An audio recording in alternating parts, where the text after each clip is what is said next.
Bonjour, goeiedag, en ook salam alaikum. Well, I too have been honored to be part of the Russell Tribunal on Palestine. And of course, as a South African, we well learnt and understood the value of international solidarity, which was one of the key elements, together with the struggle of the people of South Africa, that brought about the end of apartheid. There is a South African who actually was born quite close to where we are, across the border, daar die grens met die Netherlands.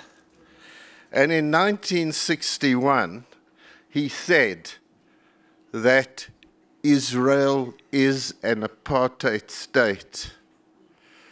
He said the Jews had taken the land from the Arab people who had lived there for centuries. Now, it wasn't Ruth First or Nelson Mandela or Joe Slovo. It was the Dutch-born architect of apartheid called Hendrik Verwoerd. And he was making the statement after the Sharpeville massacre because the world was condemning South Africa. And he well knew how the West just adored their blue-eyed boy Israel. And this is why he made the statement, you condemn us for apartheid, but daar die land daar, die Israelis, hulle het apartheid daar. It's very necessary to remember this, and I'm opening with his statement, so I'm certainly going to close with a different kind of quote. But the Cape Town session took place in early November 2011, and it dealt with the question, are Israeli practices against the Palestinian people in breach of the prohibition of apartheid under international law? And does this constitute persecution as a crime against humanity? In the event of affirmative findings by the tribunal, what legal consequences should there be for Israel and any third state, as well as the way ahead? So I'm going to shorten this, and of course aspects of that will be left to especially Angela Davis in terms of the way ahead. I'd like to say that the venue we had in Cape Town was hugely symbolic, the District 6 Museum. And District 6 was the area on the slopes of the mountain there, which had been the home of the mixed-race people of Cape Town who worked in the docks and the textile factories nearby. The mixed race, the colored people, but also there were black people living there. There were Jewish immigrants who were amongst them and Portuguese. Of course, apartheid, as Israel does, had in 1966 cleared the people overnight with military trucks, broken the doors, hauled people out, put them on the trucks and with their furniture, smashed their house down and dumped them 20, 30 kilometers away. This was going on around South Africa. So you can see how people in South Africa could link the District 6 Museum to the plight of the Palestinians. And it was stated yesterday by Pierre Gallant, the wonderful mixture of the South African Rainbow Nation that was present at the proceedings. For 2 days, we had, as in each hearing, experts on the one hand, many legal experts in international law and so on, and witnesses giving their testimony.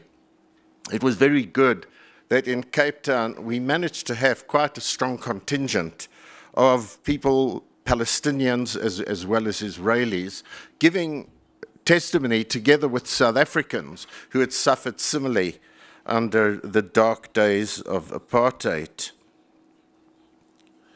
Now, in relation to this, let me make clear, as we did there, and we must make clear, that when we look at Israel as an apartheid case, yes, you will find us South Africans who go there seeing our past in those occupied territories. And by the way, seeing our past in the way Palestinians are living within Israel itself as second-class citizens. But make no mistake, the tribunal, our findings, witnesses, we're not saying Israel and South African apartheid are identical. What is being put up is the international law against apartheid, which, like the issue of our contempt and our position to slavery or to genocide, we know that slavery, genocide isn't in one particular country, the deep south of America, for instance. It can happen all over the world. And this is the point about the findings in terms of apartheid, South African apartheid. And the United Nations 1973 Convention doesn't define apartheid just as for South Africa. It's defined as inhuman acts committed anywhere in the world, ladies and gentlemen, dames and heren, for purposes of establishing and maintaining domination of one race and ethnic group over another, and systematically oppressing them. So there it is. And in fact, 8 years after apartheid was no longer there, in 2002, the Rome Statute upheld this view of apartheid as a crime. Right, so within the presentation that the tribunal heard, we had we had the legal context provided, explaining the Palestinian right to self-determination, nature of this denial by Israel, its relation to apartheid and persecution, the prohibition of apartheid in international law, the law and practice of apartheid in South Africa, as well as an overview of Israeli law and policy with respect to the prohibition of apartheid.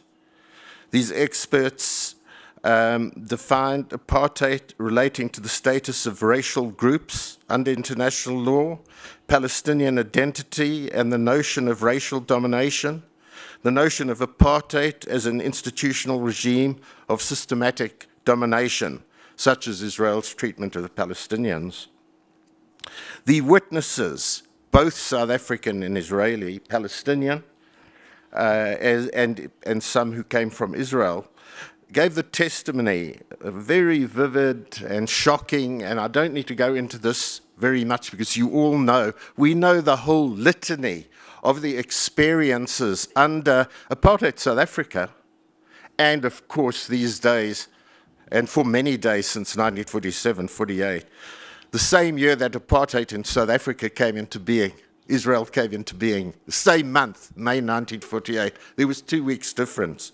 So dealing with the brutal treatment, the inhumane measures against those who resist, the arbitrary arrest, the killing, the torture, the persecution of leaders and organizations, the control and exploitation of labor.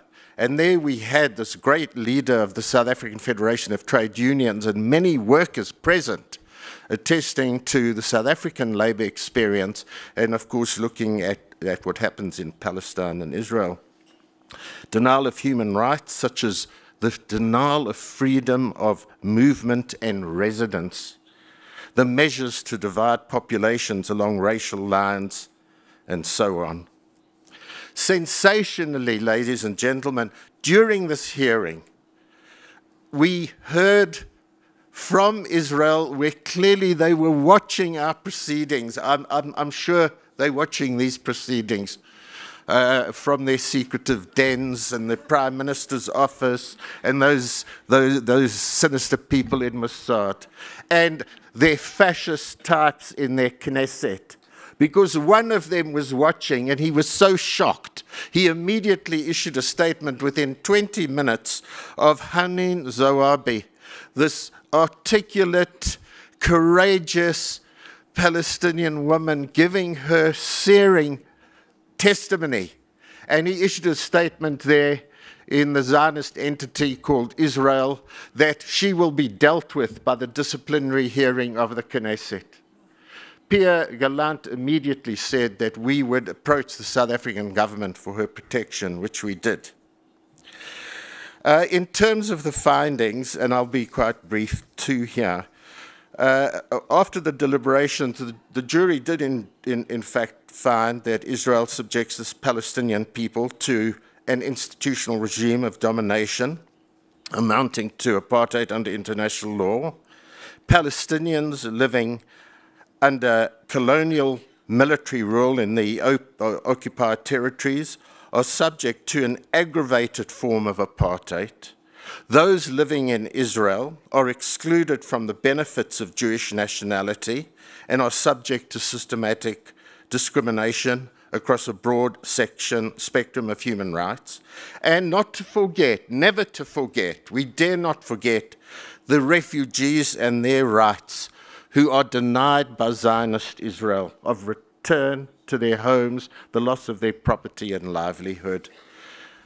The jury found abundant evidence had been presented constituting inhuman acts perpetrated against the Palestinian people.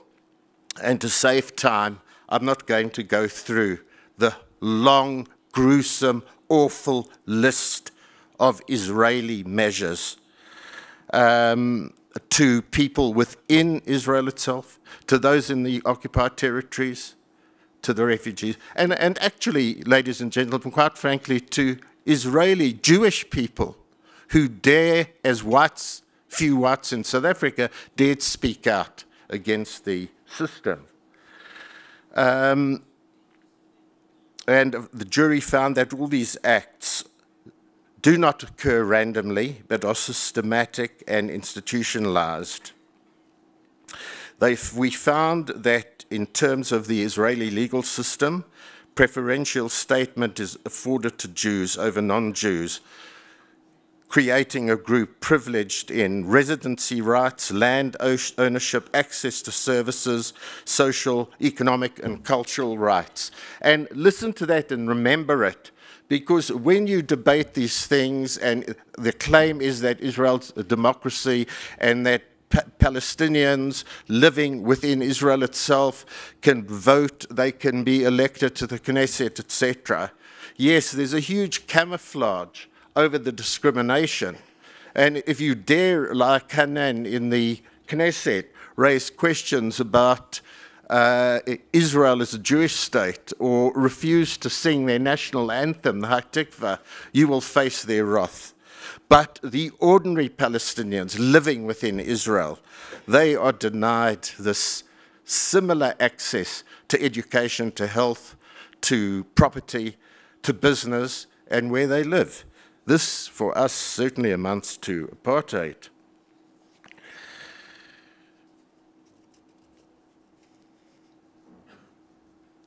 The legal consequences and the recommendations, for lack of time, I won't go into, because you will certainly know these and you will hear of the recommendations in terms of the way ahead through Angela Davis. But just to say on the legal, Israel, the tribunal says, must end its apartheid practices and persecution of Palestinian people. Israel must compensate the Palestinian people for the loss of life, property, and livelihood. States and international organizations have a duty to cease all aid and assistance to Israel and assist in the prosecution of those responsible for committing international crimes against the Palestinian people. I want to simply say on media work and publicity arising out of Cape Town, that the fact that we were present in a former land of apartheid and of struggle and of example to the world of struggle and international solidarity which ended apartheid, that apartheid being a swear word, clearly it drew great attention.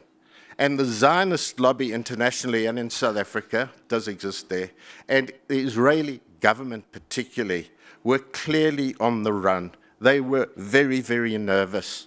And we need to understand this lesson and not give up on the question of Israel as an apartheid state, because we've managed to win that battle, and more people throughout the world are seeing this, and it unnerves Israel, because what it has done is destroyed the Israeli narrative about the creation of that country and what they've done to the Palestinian people, which is to seize their land and property, the ethnic cleansing, the dispossession of land, and so on, and to try and cover all this up in terms of a so-called democracy. So the apartheid analogy, the apartheid crime is a very key one.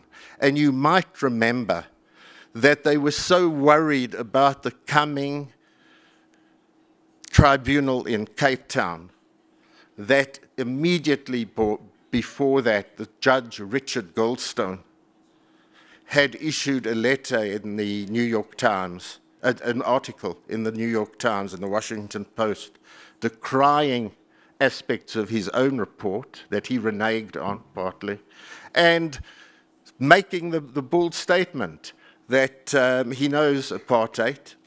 In fact, by the way, he was a judge under apartheid. So we South Africans, freedom fighters, weren't too surprised when he shifted his stance. And he said, no, Israel is not an apartheid state. But it was indicative of the fact that they are incredibly worried by this allegation. Of the conclusion, and I will end here now, and very briefly, the Cape Town hearing was a phenomenal success, and it got, perhaps, for the reasons I've given, much greater publicity internationally than the others. And we need to understand this. This is why, for me, I actually fight with my government. I was a minister, but I raise my voice and I say our government is not doing sufficient. But in terms of our campaigning there and the presence in Cape Town of the Federation, the Labour Federation and VAVI, who came to New York, that this has acted as quite strong pressure on our government and ruling party. And just this this Israel Apartheid Week, we've had the ruling party, the ANC, very vigorously involved. So it shows what can be achieved. And we say that if South Africa can take a lead internationally to really lead the boycott, the divestment sanctions against Israel, it'll give an added fillip to this enormous campaign, which did so much beforehand in relation to the South African situation. Let me end. I want to end with a different quote to the one I started. I was going to remind us, but Marwan Barghouti, that wonderful freedom fighter, has about Mandela saying, we South Africans can't consider ourselves free until Palestine is free.